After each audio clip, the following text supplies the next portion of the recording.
Hey, what is going on guys? So I recently just finished my new desk setup and I wanted to try things a little bit differently this time. I wanted to go for a bit more of a minimal, cleaner approach and also a bit of a darker theme too. So I do use this setup both for gaming and more importantly video editing, but the only thing that changes there is the monitor. We'll talk more about that in just a minute. I do get asked quite a lot about what keyboard, mouse and monitor I'm using, so today we are taking a quick look at all of the parts here for the new setup.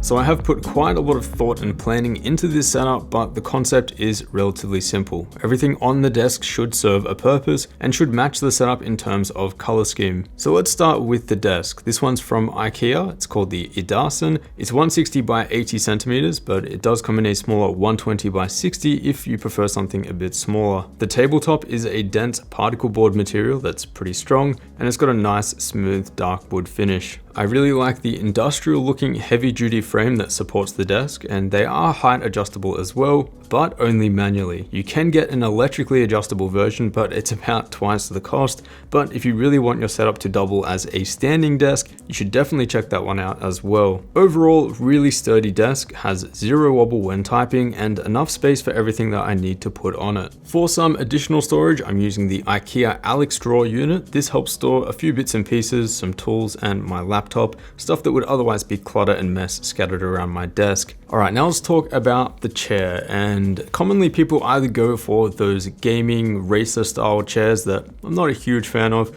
or you see people spend a ton of money on those Herman Miller chairs. And let's be honest, not a lot of us have that much cash to spend on a chair. So the one that I've got here is also from IKEA. It's called the Aleph Gel. I've been using this one for a little over a year now, and it's by far the most comfortable chair that I've ever used. It's a pretty upright chair. I feel like it really encourages a nice neutral posture, whereas other chairs that I've used in the past just allow me to slouch and recline a little bit too easily. This one of course does recline too, but it's just a bit firmer, which I do prefer. The padding is also really nice, dense and strong, not soft and cushiony, which I find degrades pretty quickly over time, doesn't really last that long. And of course we have to go with the black and gray to match the rest of the setup. Okay, now let's move on to the gear that is actually on the desk, and let's start with the keyboard. This one is a bit of a custom 60% keyboard build. The PCB and case are from the Pro 2. I wasn't a big fan of the switches that came with this keyboard though, which were the Gatoron Browns, so I swapped these out to the Telios V2 switches from ZLPC, and I also lubed those ones up for a bit of a smoother feel. I did a full video on this keyboard showing how you could do something similar quite easily,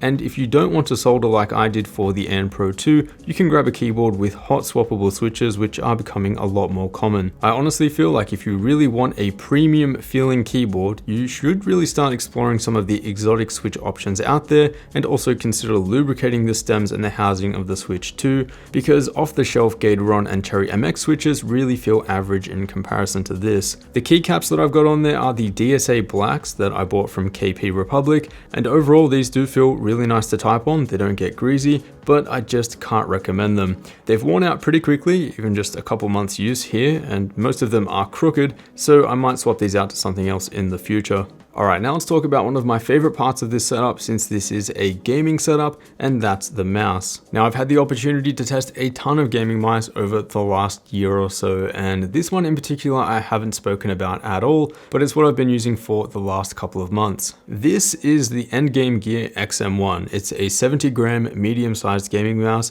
and it's by far the best shaped gaming mouse that I've ever used. I use a claw grip when gaming, and the shape of this mouse really encourages that position without feeling too awkward. If you are looking to buy this mouse though, there's a couple of things that you'll need to know. Firstly, the stock cable that comes with this mouse is absolutely trash. It's a thick, heavy rubber cable that feels really bad to game with. The solution there is just to install a paracord cable as a replacement, and with the lighter cable, this mouse basically feels as good as wireless when used with a bungee. The second thing that you'll want to replace are the mouse feet. The stock ones are just a bit too thin in my opinion. I'll link these thicker aftermarket ones down down below. Now the mouse bungee that I'm using is the Razer Bungee V2, mostly because of the clean black design, but so far this is actually looking like one of the best built mouse bungees that you can buy at the moment.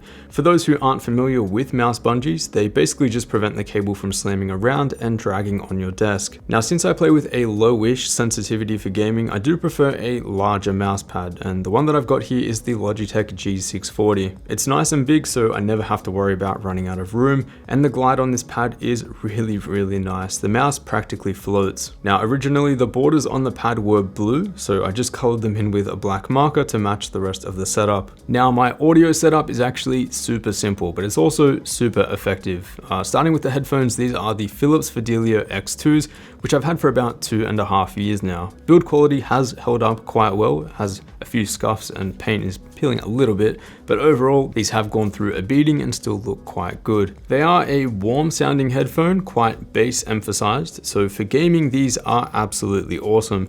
The padding is super soft and comfortable, and what I love about these headphones is that they do not require an amp to be fully powered. Unfortunately, they do collect a lot of dust on the pads though, so just keep that in mind. I've got these plugged directly into the Rode NT USB microphone. I've got that mounted inside the Rode PSM1 shock mount to reduce desk vibrations being picked up, and that's then mounted on the PSA1 swivel arm. So when I'm working or doing some testing, I can just swivel that behind the monitor and keep it out of the way, but when I'm streaming or just gaming with some friends, I can swivel it to the left of the monitor and get the mic nice and close. Honestly, this audio setup is so simple and convenient that I don't plan on upgrading from it anytime soon, and the quality is definitely acceptable for what I use it for. Alright, now the monitor is something that I get asked about quite a lot, and since I play mostly competitive first-person shooters, I like to stick to a fast 1080p panel with the lowest input lag and response times that I can get. So the gaming monitor of choice here is the Alienware AW2518HF. It's a 25-inch 1080p 240Hz TN panel that is an absolute treat to game with. This model is actually the FreeSync variant, but it is G-Sync compatible as well. So if you're going to use it with an NVIDIA GPU, you won't have to worry about any screen tearing. One thing I have changed on this monitor though is the stand. The stand that comes with this monitor has a really large footprint. It actually overlaps my mouse pad and gets in the way of my mouse, so I swapped that out to a generic Dell VESA stand that I found on eBay for about $10. Overall, I think this looks a lot cleaner, and the smaller footprint is definitely preferred. Seeing as I also use this setup for video editing though, I often swap to a larger, more color accurate panel for that, and at the moment that is the super ultra wide 49-inch from Dell, the U49-19DW. I've done a full review on this one, so definitely check that out if you are interested. Overall, this thing is an absolute dream to edit with. Okay, next up, the PC. So for those who don't follow the channel, at first glance this might look like a hard drive bay or external GPU enclosure, but this is actually my entire gaming and video editing system. And it's not modest either. Installed in there is an i9 9900K and RTX 2080 Ti, 32 gigabytes of memory, 1.5 terabytes of SSD storage, and a 750 watt power supply. I recently installed a custom loop in there to keep the thermals and noise levels in check. I put a ton of work into this system and I'm super happy with the finished result. More importantly, I've configured this system to be relatively quiet while gaming and editing. The case I'm using here is the Ghost S1 with a large top hat. It's able to fit all of this hardware in just 11 liters of volume. If you are interested in insanely small high performance PCs, you should definitely hit that subscribe button if you haven't already. Now, one thing that I absolutely love about this new setup is all of the natural lighting that is coming from the right side of the desk.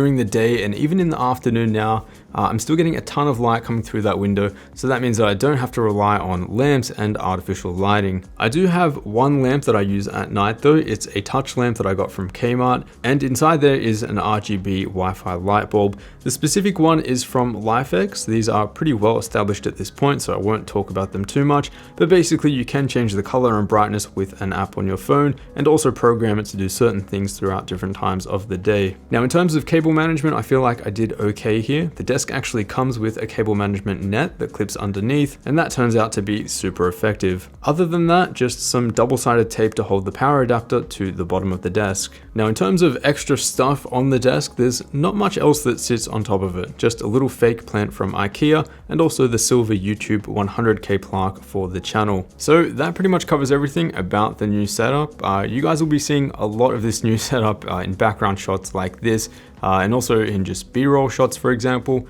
That's one reason why I wanted to keep it so clean and minimal. If you guys are interested in any of the parts discussed today, I will leave them linked all down below in the description, so feel free to check those out. As always, a huge thanks for watching. Consider subscribing down below if you haven't already, and I will see you all in the next one.